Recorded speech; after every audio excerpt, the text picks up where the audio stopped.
BRS నేత Ravula Sridhar Reddy phone line అందుబాటులో ఉన్నారు.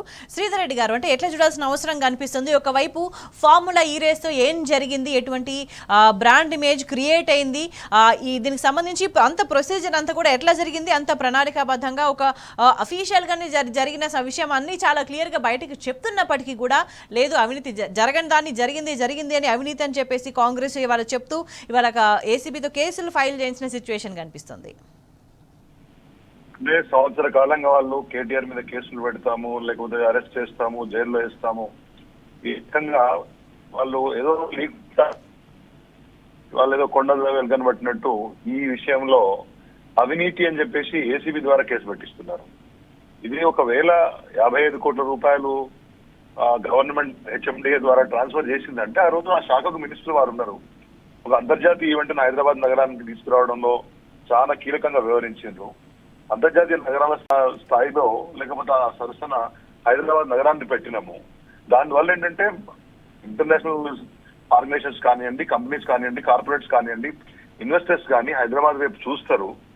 ఆయా నగరాల యొక్క స్థాయిని, వాళ్ళ యొక్క ఇన్ఫ్రాస్ట్రక్చర్ కెపాసిటీని, లేకపోతే ఆర్గనైజేషన్ ఎబిలిటీని చూస్తాయి. ఇవన్నీ తెలియకుండా ఓన్లీ 55 crores ట్రాన్స్ఫర్ చేశారు అంటే బేసికలీ కేటీఆర్ స్వయంగా చెప్పారు, ఆన్ మై ఆర్డర్స్ ఓన్లీ ఆ సంస్థ ట్రాన్స్ఫర్ చేసింది only to retain the nodal agency, retain the event as a nodal agency from HMDA.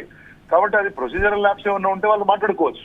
కానీ ఎవరి జేబులోకి పోయినట్టు ఆ డబ్బులు ఏమన్నా కేసీఆర్ జేబులో పోయినాయా, కేటీఆర్ గారి జేబులో పోయినాయా, ఇంకెవరైనా అరవింద్ కుమార్ జేబులో పోయినాయా, లేకపోతే ఇంకెవరైనా అవినీతి అంటే ఏంటండి? ఎవరైనా ఒకళ్ళకు మనం ఉద్దేశపూర్వకంగా ఏదన్నా మేలు చేసి దాని ద్వారా డబ్బులు సంపాదించడము, లేదా డబ్బుల్ని అక్రమంగా ఇంకెవరికైనా ట్రాన్స్ఫర్ చేయడము, వ్యక్తిగత ఖాతాల్లోకి మళ్లించుకోవడము, ఈ పద్ధతులు ఏమైనా జరిగితే దాన్ని అవినీతి అని మాట్లాడతారు. గవర్నమెంట్ పరంగా ఒక విధానపరమైన నిర్ణయాన్ని తీసుకున్నప్పుడు కొన్నిసార్లు ఆర్డర్స్ ఇచ్చిన తర్వాత పని జరుగుతున్నప్పుడు యాజ్ పర్ ద ప్రొసీజర్ దాన్ని మళ్ళీ రాటిఫై చేసుకుంటుంది గవర్నమెంట్.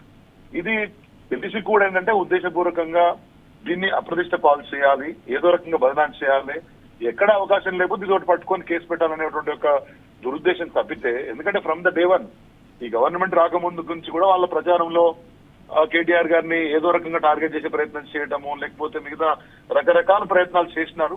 ఈ యొక్క విషయంలో వాళ్ళకి ఏదో ఒక అఫెన్స్ పెట్టుకోవడం కోసం అవకాశం దొరికింది కాబట్టి దానికి ఏదో గవర్నర్ అనుమతి తీసుకుంటున్నామని దానికి ఒక హడావుడి చేసి దీంట్లో మళ్ళీ కాస్త బీజేపీని కలుపుకొని ఇవన్నీ వాళ్ళు కేసు పెట్టారు. But end of the day we are confident ఇటువంటి కుట్రలు ఏం చేసినా గానీ ఇది రాష్ట్ర ప్రయోజనార్థం, హైదరాబాద్ నగరం యొక్క ఖ్యాతి పెంచేందుకు, అంతర్జాతీయ స్థాయి ఈవెంట్ వస్తే ఇక్కడ నగరానికి మేలు జరుగుతున్న ఉద్దేశంతో ఇవాళ కెనడాలోని మాంట్రియల్లోనో లేకపోతే పారిస్ లో ఇట్లాంటి దగ్గర జరిగితేనో బ్రహ్మాండంగా జరుగుతుందని చెప్పి చాలా మంది మాట్లాడతారు.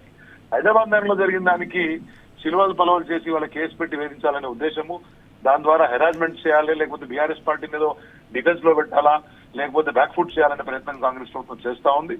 దానికి బెదిరే వాళ్ళు ఎవరు లేరు. ఇప్పటికి మనం చూస్తా ఉన్నాం, ఈ 1 year నుంచి నిన్న మనం చూసినాం లలితర్ల కేసులో మాజీ ఎమ్మెల్యే నరేందర్ రెడ్డి గారిని కూడా 1 month పైగా జైల్లో పెట్టారు. ఎండ్ ఆఫ్ ద డే వారు ఇవాళ బయటకు వచ్చారు. న్యాయం ఖచ్చితంగా గెలుస్తుంది. ఈ పర్టికులర్ కేసులో వాదనలో పసలేదు, ప్రభుత్వం మాట్లాడుతున్న దాంట్లో పసలేదు. ఇప్పటికే చాలా మంది right, thank you Sridhar Reddy గారు. అడ్వకేట్స్ కూడా చెప్పారు